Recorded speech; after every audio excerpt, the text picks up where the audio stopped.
le début de la pandémie, la désinformation et les fausses nouvelles ont amplement circulé dans les médias sociaux.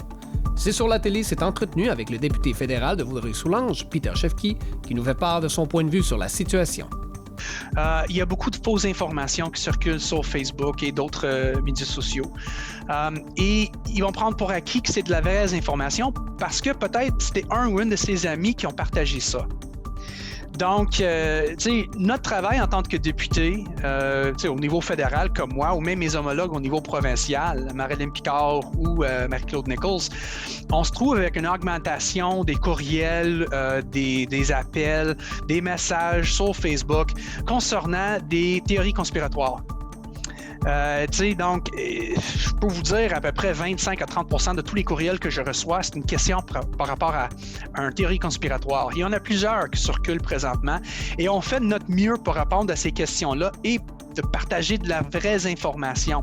Parce que qu'est-ce qu'on veut, là, c'est que nos familles, les gens qui habitent dans notre communauté, basent leurs décisions sur la vraie information, sur la science. Parce qu'il peut prendre des décisions, des mauvaises décisions basées sur la fausse information et il peut avoir des effets négatifs de côté médical pour eux et les membres de leur famille. Je veux dire, c'est la peur. Okay? On se trouve dans une situation, c'est du jamais vu. Okay? On n'a pas vécu une pandémie dans notre vie. Okay?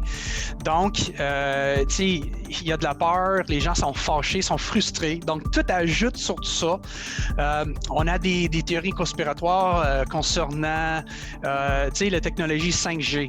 Les gens ils m'appellent pour dire, mais c'est le 5G qui est responsable de tout ça. C'est pas vrai. J'ai toute l'information, la science, les rapports, la recherche qui a été faite pour montrer que c'est pas le cas. Et qu'est-ce que j'essaie de faire, c'est de pas dire non, c'est pas vrai.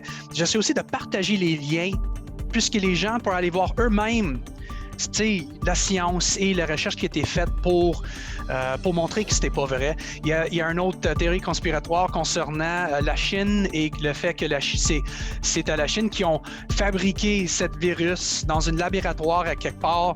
Je dis non, c'est pas vrai.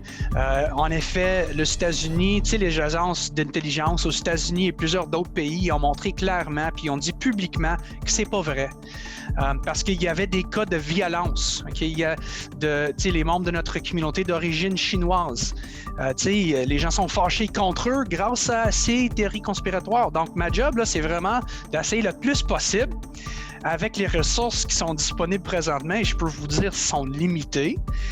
J'ai Zoom, j'ai les médias comme vous, j'ai des annonces dans les journaux, mais plus que ça, je peux pas me promener comme je fais avant pour donner le café gratuit aux stations-tri les matins, pour parler avec des centaines de gens, pour aller à des événements, des repas partagés, pour parler avec les aînés, pour répondre à leurs questions. Donc, les façons dont je peux répondre à ces théories conspiratoires et pour partager de la vraie information sont limitées. Donc, tout ça ensemble, là, c'est dommage, mais voilà qu'est-ce que ça donne.